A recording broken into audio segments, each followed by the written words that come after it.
over. And what classes are you taking? Gangbang 101. Freebase. Us with the same messages of carefully crafted immoral propaganda over and over. And what classes are you taking? Gangbang 101.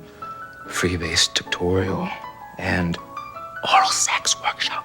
So what if these women are in porn? They're not hurting anybody. To the contrary, TV can hurt people. Jennifer Aniston admits, TV is definitely guilty of putting out unrealistic images of what is socially acceptable. I'm guilty of it too. Bill Cosby asks, the networks say they don't influence anybody. If that's true, why do they have commercials? Why am I sitting there with Jell-O pudding? A movie that we can never forget and love so much is part of our youth, is part of our lives. Natalie Portman states the obvious. Films have a big influence on young people. Oh, movies are important and they're dangerous because it's, you go into a little dark room and become incredibly vulnerable. They can completely misshape you. And Kristen Johnson of NBC's Third Rock from the Sun states, I know I'm biting the hand that feeds me, but TV can really suck the brains right out of your body. If those who control and run the media machine admit that they clearly influence how we think, act, and what we aspire to, should we not be more careful to make sure that these influences positively glorify God in our lives and to responsibly censor and omit those that do not? The book of Proverbs states, guard your heart with all diligence, for from it flow the issues of life. Women are not just moms or bitches or Madonnas or whores. Not only does Hollywood oftentimes have more influence on your kids than you do, but many of them arrogantly look down their noses at the movie and TV audiences who they greatly influence. Director George Lucas mocked, popcorn pictures have always ruled. Why do people go see these popcorn pictures when they're not good? Why is the public so stupid? That's not my fault. I just understood what people like to go see, and Steven has too, and we go for that. I've entertained. I've pleased your children. I've pleased your wives. I've pleased you, you sons of bitches! These were just nose-thumbing movies. They are there to thumb their nose at your values, saying, we don't care if you like us, we don't like you.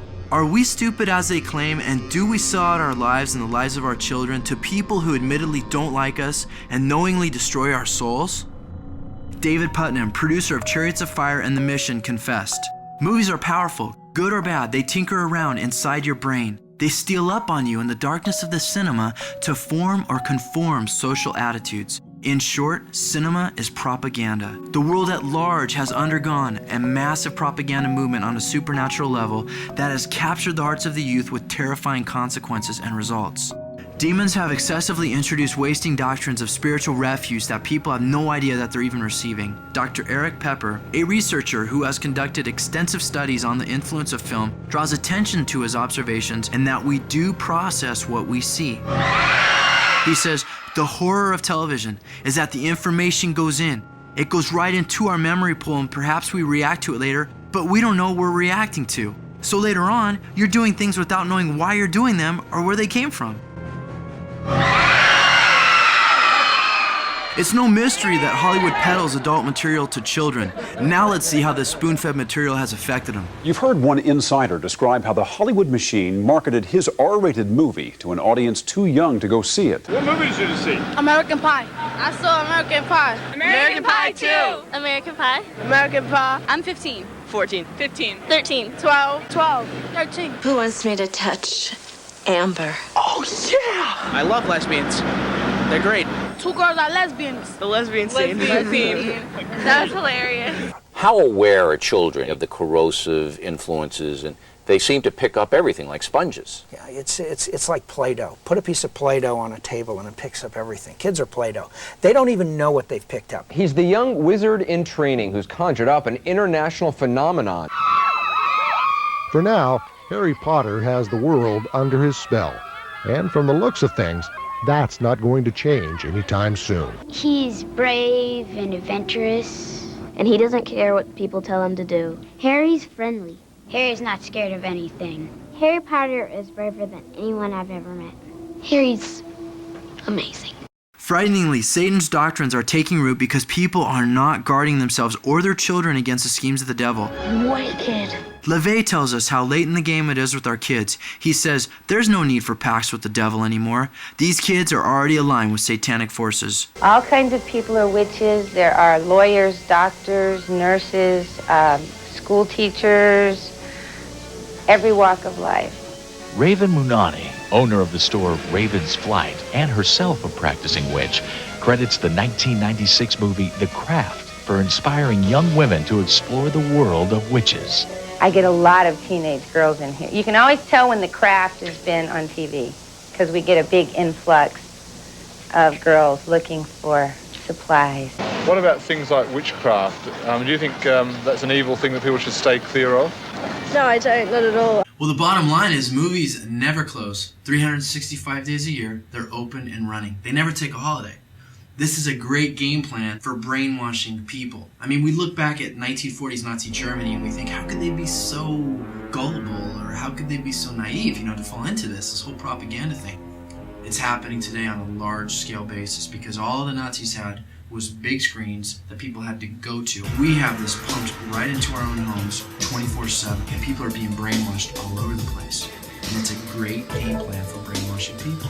One of the reasons that God came down on Israel in the past was because they failed to see the difference between the clean and the unclean, or the holy and the profane. And our nation is falling prey to the same thing. We're not drawing lines anymore. There's no moral absolutes. That's why kids are growing up with these confused ideas about what's right and what's wrong. And the amazing thing is that the Bible tells us these things very clearly.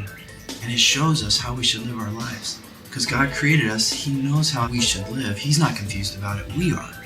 That's why we're bummed out. That's why we as people get depressed and anxious and all these different things, is because oftentimes we're not following the way we're supposed to live. It's like putting dirt in our car engines instead of oil.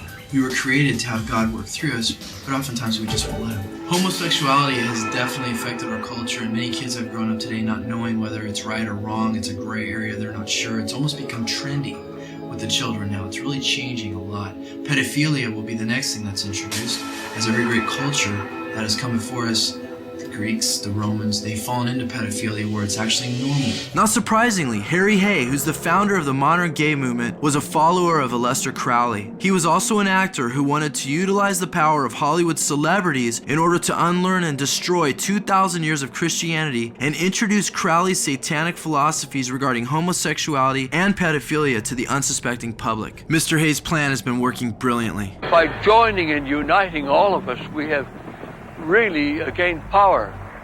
This has been the struggle.